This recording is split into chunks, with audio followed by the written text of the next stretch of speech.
Analyse Nasdaq du 30 avril 2025, il est 13h36.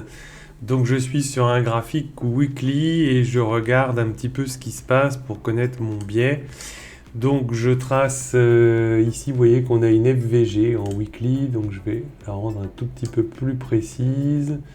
Hop, donc vous savez ce que c'est qu'une FVG. Donc j'ai cette FVG qui bloque en weekly, qui est d'ailleurs devenue une IFVG, une Inferred Value Gap, puisqu'elle a été cassée. Donc elle est vouée à jouer un rôle maintenant de support. On voit qu'ici ils avaient tenté de revenir dedans, mais c'est parti. Et là il y a un ralentissement sérieux sur la semaine, entre lundi et mardi. Vous voyez qu'il ne s'est pas passé grand chose. Il n'y a plus beaucoup de force.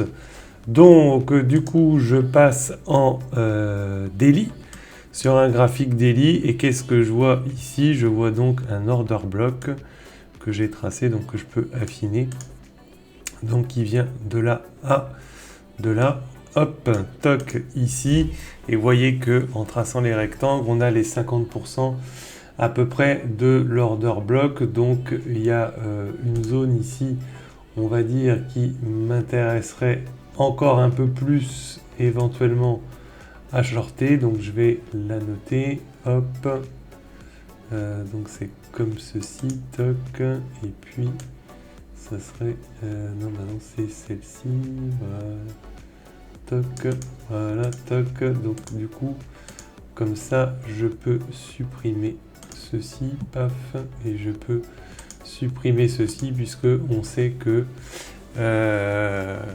il est fort probable que on touche les 50% FVG order block. Donc c'est une zone qui serait très très intéressante à shorter. Ça va être la zone des 19 760, 19 880.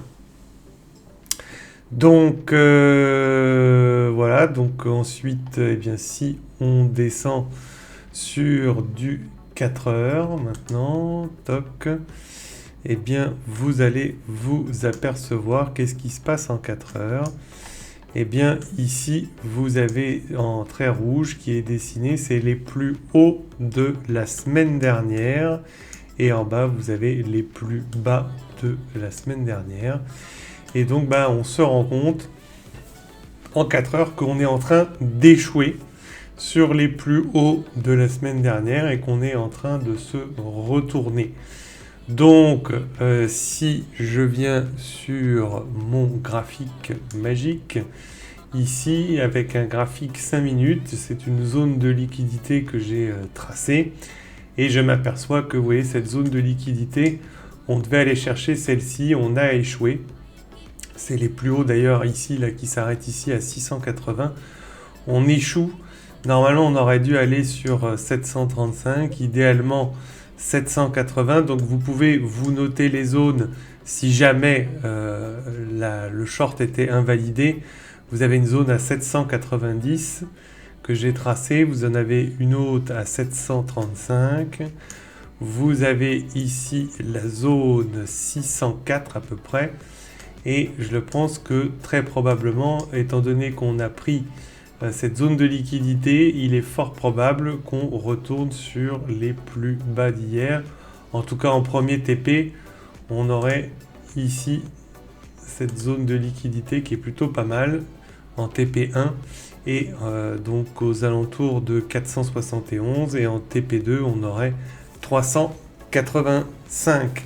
Voilà, si jamais on éclate tout par le bas, vous notez cette zone, donc 385 à viser, 470 à peu près en TP1. Et puis si on venait à descendre vraiment encore plus bas, on a la zone des 255. Voici, donc on surveille à l'open, on attend, on ne se précipite pas, 15h30, 15h35. On voit un petit peu ce qui se passe, mais la grosse probabilité, ça serait de retourner sur les plus bas d'hier si on doit remonter, puisque vous voyez qu'on échoue sur les plus hauts de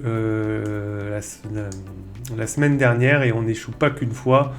Regardez un petit peu pour vous montrer, on échoue ici vendredi 25 avril, on échoue à nouveau le lundi 28 à 15h35, on échoue le mardi 29 à 4h30 du matin, encore à 10h du matin, on va échouer encore à 18h hier, on retente vers 21h une incursion, mais vous voyez que Asiatique repart à la baisse, et là sur London, à nouveau, on échoue, donc c'est une zone, grosse zone de résistance. On voit qu'il y a eu une grosse prise de liquidité par le haut, ça a tenté, et la grosse probabilité, eh bien, c'est que on descende à nouveau, on a pris le haut du range, et la grosse probabilité, c'est qu'on descende vers les bas du range, donc plus grosse probabilité de retourner vers les 250. J'espère que cette analyse vous a plu. Si ça vous a plu, mettez un petit pouce bleu. N'hésitez pas à vous abonner à la chaîne, et puis vous pouvez nous rejoindre dans le groupe bullnox.com sur Telegram. C'est un groupe public. Et puis avec plaisir, je vous mets les liens du site internet si vous voulez nous rejoindre dans la Turtles Academy. Il y a un bon plan jusqu'à aujourd'hui, c'est le dernier jour, d'avril 2025, et vous avez 35% à peu près de remise sur mes 2 forfaits. Je vous souhaite une bonne journée, bon trade, à bientôt, ciao ciao.